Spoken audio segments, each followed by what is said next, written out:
Hi, Anissa Coy here with Firehouse Education, and you guessed it, this week's Ask Anissa video column.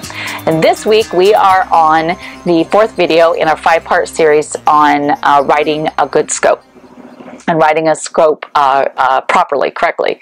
And today what we're going to talk about is something that you're probably going to have heard before if you watch any of my videos. I know I'm going to sound like a broken record here, but it's really important. You really need to have communication with your adjuster, okay?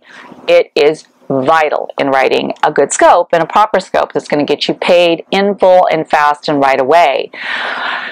Communicating with your adjuster is very important in a lot of regards, okay? Having good email communication is great. Phone conversation is great. All of those things are great. Doing what we just talked about in the prior video, where you go and meet with the adjuster and do a walkthrough, that is fantastic to help get your communication off to a really good start. The reason it's important is an adjuster doesn't like surprises. You know, they have a boss over them. I think they call them underwriters, that will come in and sort of audit, if you will, their files and claims that they process and approve. So if an adjuster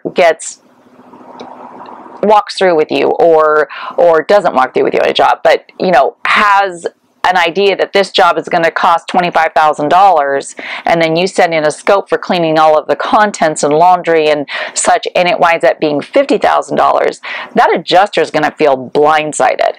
Okay, that adjuster is going to feel like, wow, and he was out of the loop. He's not going to have called for a correct reserve, which is going to make him look bad to his boss. All right, so it's really important that you communicate with an adjuster via a phone call, possibly an email or a text message, if there's unforeseens that come up in a job. Now, I'm not telling you to pick up the phone every day and start calling this adjuster and bothering them, okay? The last thing they need when they've got 100 or 200 claims that they're processing is to have you calling them every day.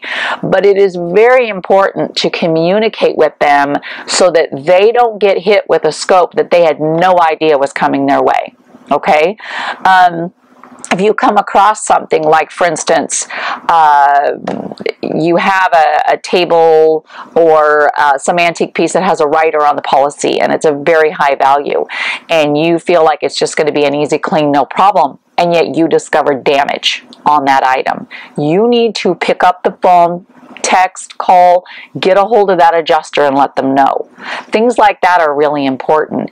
If it turns out that, you really thought that the house was going to be a medium clean and you were going to have very little loss, and all of a sudden you get into the master bedroom or the kitchen and realize that this was way worse than initially thought when you started investigating and digging into items, you might need, and you're going to have a lot of destroyed items, things that you can't save, which is going to increase the cost of that claim significantly for the adjuster. You may need to want to pick up the phone and give them a call and have a conversation with them about that, okay?